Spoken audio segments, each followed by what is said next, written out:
Okay, तो आज का हमारा टॉपिक है सिक्स्थ वाला, कंपोजिशन ऑफ द मैटर। ठीक है, कंपोजिशन ऑफ द मैटर में पहले तो हम लोग स्टडी करेंगे मैटर के बारे में। मैटर क्या होता है, उसका डेफिनेशन क्या है, और फिर उसका क्लासिफिकेशन देखेंगे वन बाय वन। ठीक है, उसको कैसे क्लासिफाइड किया सब इसमें कवर करेंगे आज के वीडियो में। ओके, तो चलो फिर स्टार्ट करते हैं मैटर का पहला डेफिनेशन। मैटर क्या है? Anything which has a mass and occupy space is called matter. ऐसे कोई भी सब्सटेंस जिसके पास खुद का मास हो और वो कुछ स्पेस ऑक्यूपाई करता हो, जैसे कि फॉर एग्जांपल दिस पेंसिल। ठीक है, अभी ये पेंसिल के पास क्या है? खुद का मास है, और वो क्या कर रहा है? कुछ स्पेस ऑक्यूपाई कर रहा है। देखो यहाँ पे कुछ स्पेस उसने ऑक्यूपाई किया है, तो इसी को हम लोग क्या बोलेंगे? मैटर। ठीक है, और एग्जाम्पल दे सकते हैं हमारे बॉडी का। हमारे बॉडी में क्या मतलब, हमारे बॉडी के पास क्या है? मास है, खुद का मास है ना हमारे बॉडी के पास। तो हमारे बॉडी में खुद का एक मास है, और वो क्या कर रहा है? कुछ स्पेस ऑक्यूपाई करता है यूनिवर्स का, तो उसी को हम लोग क्या बोलेंगे? मैटर। तो ऐसे बहुत सारी चीज़ें हैं जिसको हम लोग क्या करेंगे, मतलब जो क्या करता है, कुछ मास है उसके पास, और वो क्या करता है? कुछ स्पेस ऑक्यूपाई करता है, तो उसी को हम लोग क्या बोल सकते हैं? मैटर बोल सकते हैं।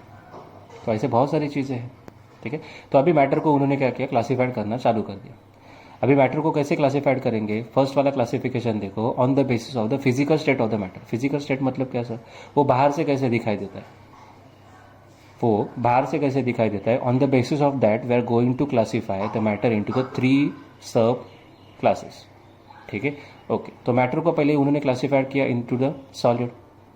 ठीक है, तो वन बाय वन देखेंगे। उसके बाद में क्लासीफाइड किया लिक्विड, और उसके बाद में क्लासीफाइड किया गैसेस। ठीक है, तो क्लासिफिकेशन पहले हम लोग देखेंगे सॉलिड को कैसे क्लासीफाइड किया, मतलब सॉलिड क्या है, उसके अंदर हम लोग चलेंगे अब। ठीक है, ओके, तो सॉलिड कुछ भी सॉलिड सब्सटेंस उठाओ, आजू बाजू में कुछ भी सॉलिड सब्सटेंस उठाओ, उसको कट करने के बाद उसका जो इंटरनल स्ट्रक्चर रहता है, ठीक है, तो वो कैसे दिखाई देता है? कुछ इस तरह से। क्लियर? लिक्विड को अगर हम लोग ने लिक्विड का इंटरनल स्ट्रक्चर देखा तो कुछ ऐसे दिखाई देगा, और गैसेस का अगर इंटरनल स्ट्रक्चर हम लोग ने देखा तो कुछ ऐसे दिखाई देगा। मतलब क्या? ये जो डायग्राम है ना, ये सॉलिड का है, लिक्विड का और गैसेस का है।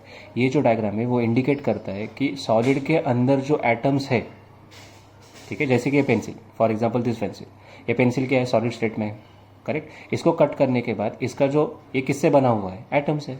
तो इसके अंदर जो एटम बैठे हैं वो किस तरह से बैठे हैं? ये वाला डायग्राम उसको रिप्रेजेंट करता है। समझा? अगर मैंने पानी का इंटरनल स्ट्रक्चर देखा, पानी क्या है? लिक्विड है, बराबर। पानी क्या है? लिक्विड है। तो मैंने पानी का अगर इंटरनल स्ट्रक्चर देखा, इंटरनल स्ट्रक्चर मतलब एटम, उसके अंदर एटम किस तरह से बैठे हुए हैं, ठीक है, उनका अरेंजमेंट क्या है, तो वो कुछ इस तरह से दिखाई देगा। और कोई भी अगर गैस उठा, ऑक्सीजन समझो, हमारे आजू बाजू में ऑक्सीजन है, ऑक्सीजन का अगर इंटरनल स्ट्रक्चर हम लोग ने देखा तो कुछ इस तरह से दिखाई देगा वो। क्लियर? तो ऐसे क्यों दिखाई देता है और क्यों क्लासिफाइड ऐसे हम लोग ने किया है, तो वो हम लोग डिटेल में स्टडी करेंगे। तो पहला टॉपिक है हमारा सॉलिड। ठीक है, सॉलिड में जो फर्स्ट वाला पार्ट है वो देखो। सॉलिड में जो फर्स्ट वाला ओके, सॉलिड में पहले फर्स्ट वाला जो लाइन है, मतलब ये जो पॉइंट्स है, वो रीड करने से पहले हम लोग काम करते, पहला डायग्राम को स्टडी करते हैं। अभी ज़रा देखो, ये वाला डायग्राम और ये गैसेस का डायग्राम थोड़ा कंपेयर करो। देखो ये वाला जो डायग्राम है सॉलिड का, उसमें जो एटम्स है वो एटम ज़रा देखो, ऑब्जर्व करो। ऑब्जर्व करने के बाद पता चलता है कि ये वाला जो एटम्स है, सॉलिड के एटम जो है वो नज़दीक बैठे हैं, बराबर ना, वो बहुत ही नज़दीक है, उनके बीच में जगह ही नहीं है, गैप ही नहीं है। लेकिन यहाँ पे देखो लिक्विड में हाँ थोड़ा जगह दिखाई दे रहा है एटम्स के बीच में, और गैसेस में देखो बहुत सारा जगह प्रेजेंट है। ठीक है, तो ऐसा क्यों होता है? तो फर्स्ट वाला पॉइंट अभी रीड करो, क्या दिया है सॉलिड में?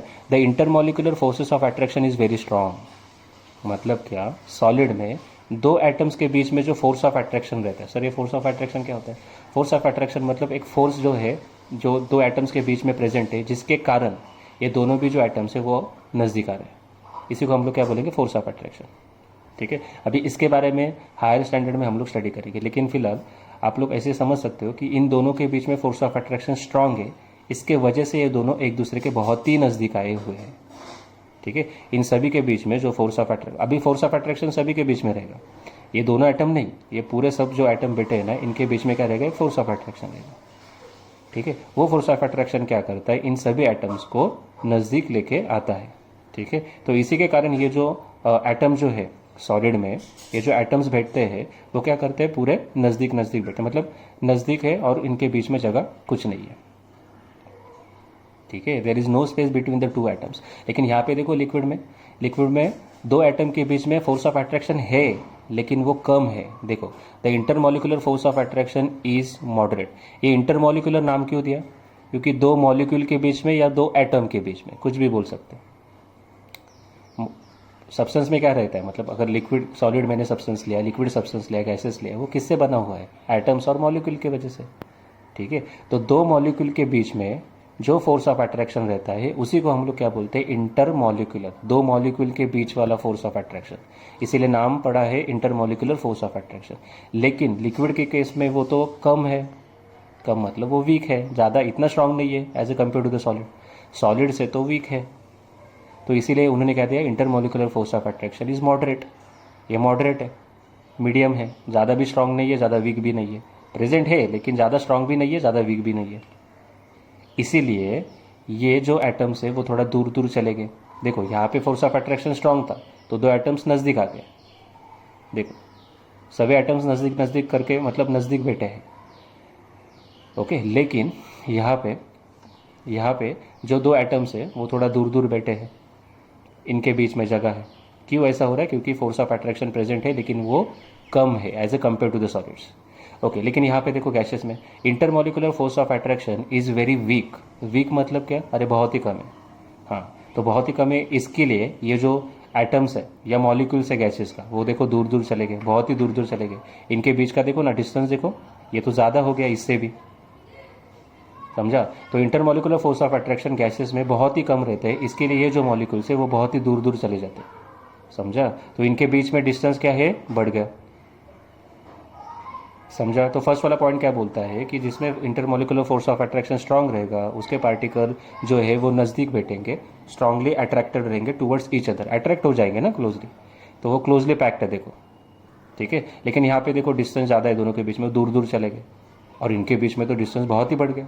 क्यों? क्योंकि intermolecular force of attraction is very very less, very very weak. Okay, अभी इसी से सेकंड वाला पॉइंट क्लियर हो जाएगा। देखो, the distance between the particle is minimum, ये तो समझ में आता है। अरे अट्रैक्शन स्ट्रांग होगा तो पार्टिकल क्लोज आ जाएगा, इनके बीच में जो डिस्टेंस है वो भी कम हो जाएगा। तो देखो ना, वही तो दिया है, the distance between the particle is minimum. Clear? अभी यहाँ पे देखो इनके बीच में अट्रैक्शन है लेकिन वो कम है, इसके लिए वो दूर चले गए थोड़ा सा। ठीक है, इनके बीच में डिस्टेंस प्रेजेंट है तो मॉडरेट डिस्टेंस प्रेजेंट है। देखो distance between the particle is moderate, थोड़ा सा डिस्टेंस प्रेजेंट रहेगा यहाँ पे। ओके, और गैसेस में देखो जरा, गैसेस में क्या हो गया? The distance between the particle is very large. अरे इनके बीच में फोर्स ऑफ अट्रैक्शन बहुत कम है, वो अट्रैक्ट ही नहीं हो रहे, वो दूर दूर चले जाएंगे फिर। और अगर दूर दूर चले जाते हैं तो उनके बीच में जो डिस्टेंस है वो तो क्या हो जाएगा? बढ़ जाएगा। तो वही तो दिया है, distance between the particle is very large. इन दोनों पार्टिकल के बीच में जो डिस्टेंस है वो इट इज़ वेरी लार्ज, बहुत ही बड़ा है। ठीक है, तो सेकंड वाला पॉइंट भी क्लियर हो गया। अभी देखो definite shape and definite volume, मतलब क्या? सॉलिड के पास डेफिनेट शेप भी रहता है, डेफिनेट वॉल्यूम भी रहता है। अभी देखो ये पार्टिकल बहुत ही क्लोजली पैक्ड है, नज़दीक बैठे हैं, तो इनके पास क्या होता है? उनका खुद का शेप भी है और वॉल्यूम भी है।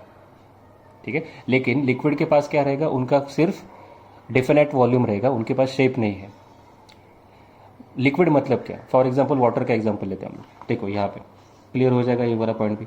वाटर का एग्जाम्पल हम लोग लेते हैं। वाटर को मैंने फिल किया इस बॉटल में, ठीक है, वाटर को मैंने फिल किया इस बॉटल में,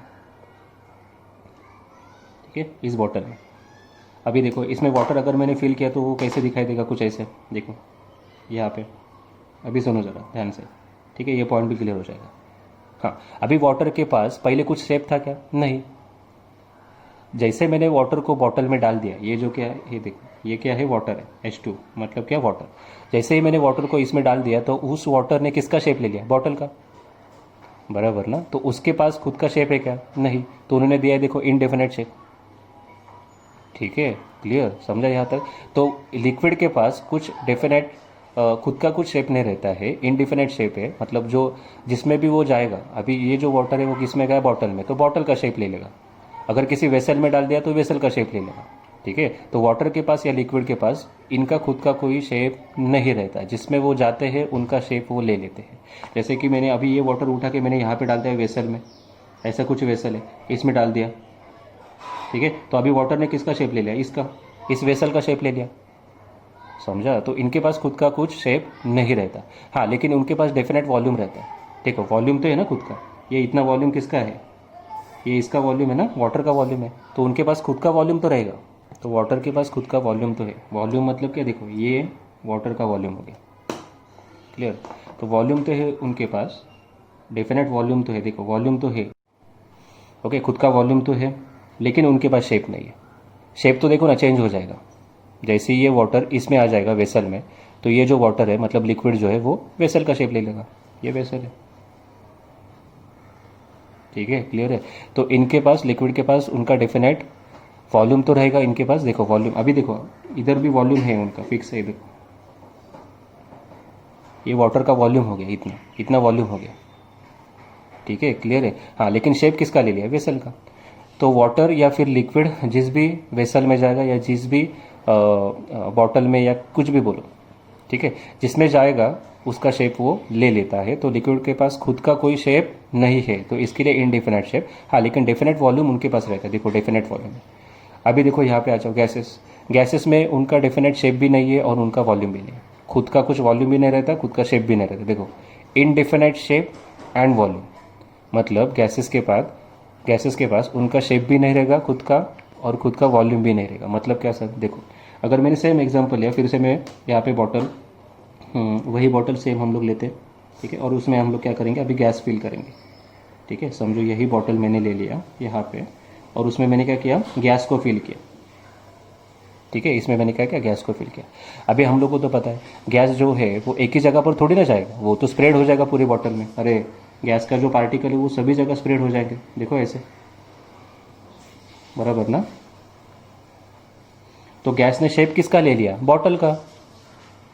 तो गैसेस के पास खुद का शेप है क्या, नहीं। तो गैसेस ने किसका शेप ले लिया, बॉटल का। तो बॉटल का जो शेप है वही तो गैस का शेप हो गया। और सर वॉल्यूम, अरे वॉल्यूम भी उसका ही हो गया, देखो ना ये जो गैसेस है वो पूरी तरह से स्प्रेड हो गया। तो जो बॉटल का वॉल्यूम रहेगा अभी, अरे ये जो बॉटल का वॉल्यूम रहेगा, ध्यान से देखो, ये जो पॉइंट है वो थोड़ा सा क्रिटिकल है, देखो यहाँ पे ये जो बॉटल का वॉल्यूम रहेगा पूरा, वही तो गैस का हो गया, क्योंकि गैस एक जगह पर थोड़ी ना जाता है। जैसे वाटर क्या था, वाटर क्या करेगा, एक ही जगह पर जाके बैठ सकता है, लेकिन यही जो गैस है वो एक ही जगह पर थोड़ी ना जाके बैठेगा, तो उसका तो वॉल्यूम भी नहीं है खुद का। तो जो बॉटल का वॉल्यूम है वही गैस का वॉल्यूम, जो बॉटल का शेप है वही गैस का शेप। तो गैसेस के पास खुद का शेप भी नहीं रहेगा और खुद का वॉल्यूम भी नहीं रहेगा, इसके लिए इधर उन्होंने लिखा है इनडिफिनिट शेप एंड वॉल्यूम। लेकिन यहाँ पे वाटर का वॉल्यूम तो रहेगा, देखो वॉल्यूम है उसके पास, ये क्या है, वॉल्यूम ही है एक्चुअली, ये क्या है, वॉल्यूम, ये वॉल्यूम तो रहेगा उसके पास, वाटर के पास, मतलब लिक्विड के पास, लिक्विड के पास उसका वॉल्यूम तो रहेगा, लेकिन शेप तो वो बॉटल का ले लेगा। जैसे वो वेसल में जाएगा, वेसल का शेप लेगा, ठीक है, समझे यहाँ तक। तो थर्ड वाला पॉइंट भी हम लोग ने क्लियर किया है। उसके बाद में देखो लास्ट वाला दिया है इनकॉम्प्रेसिबल। अभी इनकॉम्प्रेसिबल मतलब क्या, अरे इसको कॉम्प्रेस करने का कोशिश करो। कॉम्प्रेस मतलब क्या सर, अरे दोनों साइड से अगर मैंने फोर्स अप्लाई किया, ठीक है, इसको दोनों साइड से अगर मैंने ऐसे फोर्स अप्लाई किया, तो ये जो पार्टिकल है वो जगह से तो हिलने वाले ही नहीं है। अरे वो लोग बोल रहे हैं कि हमारे बीच में जगह ही नहीं है, तो हम लोग किधर जाए अभी, बराबर ना। वो ऐसे कॉम्प्रेस हो सकते हैं क्या, ये जो पार्टिकल है मैंने फोर्स अप्लाई किया दोनों साइड से, तो ये कॉम्प्रेस हो सकते हैं क्या, नहीं। तो ये दोनों पार्टिकल क्या बोलेंगे, हमारे बीच में जगह ही नहीं है, तो हम लोग कैसे कॉम्प्रेस हो जाए। तो ये जो सॉलिड है वो क्या रहता है, इनकॉम्प्रेसिबल, ठीक है। तो लेकिन यहाँ पे देखो लिक्विड में दोनों साइड से मैंने अगर फोर्स अप्लाई किया, यहाँ से भी किया, यहाँ से भी फोर्स अप्लाई किया, हाँ, अगर दोनों साइड से मैंने फोर्स अप्लाई किया, ये दो पार्टिकल क्या बोलेंगे, हाँ हमारे बीच में जगह है, तो ये कॉम्प्रेस हो सकते हैं, थोड़ा कॉम्प्रेस होंगे, ज़्यादा नहीं, कॉम्प्रेशन होगा लेकिन इसमें। तो ये पार्टिकल थोड़ा नज़दीक आ जाएंगे, बराबर ना। तो कैसे दिखाई देगा, देखो ये पार्टिकल ऐसे आगे बढ़ेगा, ये वाला पार्टिकल भी ऐसे आगे बढ़ेगा, बराबर ना। देखो इधर आ जाएंगे फिर पार्टिकल, फोर्स अप्लाई करने के बाद ये जो पार्टिकल है वो आगे जा सकते हैं, क्यों, क्योंकि इनके बीच में जगह है, तो ये कॉम्प्रेस हो सकते हैं, लेकिन ज़्यादा नहीं, थोड़ी ही जगह है। हाँ, लेकिन यहाँ पे देखो गैसेस में, अरे गैसेस में तो बहुत जगह है, तो फोर्स अप्लाई करने के बाद ये तो ज़्यादा कॉम्प्रेस हो सकते हैं, जितना फोर्स अप्लाई करोगे उतना ही कॉम्प्रेशन बढ़ जाएगा उसमें, क्यों, क्योंकि सर बहुत सारा जगह है, दोनों के बीच में बहुत सारा जगह है, तो जितना जगह है उतना वो कॉम्प्रेस हो सकते हैं। तो इधर ज़्यादा जगह है तो ज़्यादा कॉम्प्रेशन, इधर कम जगह है तो कम कॉम्प्रेशन, और इधर जगह ही नहीं है पार्टिकल्स के बीच में, तो इट इज़ इनकॉम्प्रेसिबल, ठीक है। तो सॉलिड का पूरा 4 पॉइंट हम लोग ने कवर किया है, ठीक है। तो फिर से हम लोग एक बार रिपीट करते हैं, बाद में ये वाला टॉपिक हम लोग खत्म करेंगे, ठीक है। तो पहले मैंने क्या बोला, मैटर मतलब क्या है कि it is the anything which has a mass and which occupy the space, मतलब ऐसा कोई भी सब्सटेंस जिसके पास खुद का मास हो और वो कुछ स्पेस ऑक्यूपाई करता हो यूनिवर्स का, तो उसी को हम लोग क्या बोलेंगे, मैटर। ठीक है। क्लासिफिकेशन, मैटर को कैसे क्लासीफाई किया, वो ऊपर से कैसे दिखाई देता है या उसका डायमेंशन क्या है वगैरह वगैरह सब, तो उसके बेस पर हम लोग ने क्या किया, उसको क्लासीफाइड किया into the 3 types, solid, liquid and gases. तो सॉलिड में क्या होता है, पहले तो हम लोग ने डायग्राम देखा। डायग्राम में क्या देखा कि पार्टिकल जो है वो क्लोजली पैक्ड है। क्यों क्लोजली पैक है, क्योंकि इनके बीच में फोर्स ऑफ अट्रैक्शन बहुत ही स्ट्रांग है। इनके बीच में फोर्स ऑफ अट्रैक्शन है लेकिन वो मॉडरेट है, ज़्यादा स्ट्रांग नहीं है। और इनके बीच में फोर्स ऑफ अट्रैक्शन जो है, ठीक है, वो वेरी वेरी वीक। अगर फोर्स ऑफ अट्रैक्शन रहता तो वो नज़दीक आते थे ना, जैसे यहाँ पे आए, लेकिन यहाँ पे फोर्स ऑफ अट्रैक्शन नहीं है, होगा भी तो बहुत ही कम होगा, इसके लिए वो क्या है, दूर दूर है। ठीक है। इसके बाद में तो डिस्टेंस क्या रहेगा, इधर डिस्टेंस कम रहेगा, अरे फोर्स ऑफ अट्रैक्शन ज़्यादा है तो वो क्लोजली पैक्ड है।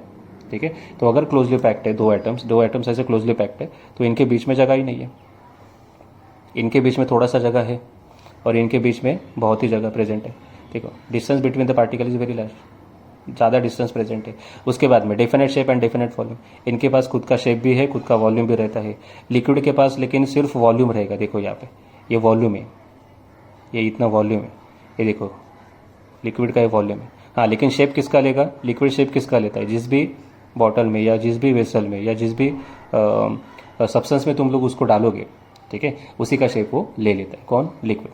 लिक्विड के पास खुद का शेप नहीं रहेगा, इनडेफिनेट शेप, लेकिन हाँ खुद का वॉल्यूम तो रहेगा। उसके बाद में गैसेस के बाद खुद का शेप भी नहीं रहता। क्यों, क्योंकि देखो गैस अगर फिल करने के बाद वो तो पूरी जगह पर स्प्रेड हो जाएगा। ऐसा थोड़ी है गैस के इधर ही रुकेगा क्या, ये वाले पार्ट में रुकेगा क्या, नहीं, वो तो पूरी जगह पर स्प्रेड हो जाएगा। तो गैसेस के बाद गैस क्या करेगा, बॉटल का ही शेप ले लेगा और बॉटल का ही वॉल्यूम ले लेगा। तो गैसेस के बाद ना खुद का शेप है ना खुद का वॉल्यूम है। उसके बाद में लास्ट वाला पॉइंट देखा, इनकॉम्प्रेसिबल। इनकॉम्प्रेसिबल मतलब क्या, दो पार्टिकल को हम लोग कॉम्प्रेस नहीं कर सकते क्योंकि उनके बीच में जगह ही प्रेजेंट नहीं है। लेकिन यहाँ पे देखो दो पार्टिकल को हम लोग कॉम्प्रेस कर सकते हैं, क्यों, क्योंकि इनके बीच में जगह है, देखो ना, तो ये कॉम्प्रेस हो सकते हैं। ठीक है। और ये तो बहुत ज़्यादा कॉम्प्रेस हो सकते हैं, तो मोर कॉम्प्रेसिबल। क्लियर। तो यहाँ पे ये टॉपिक हमारा खत्म होता है, मैटर और classification of the matter. Okay.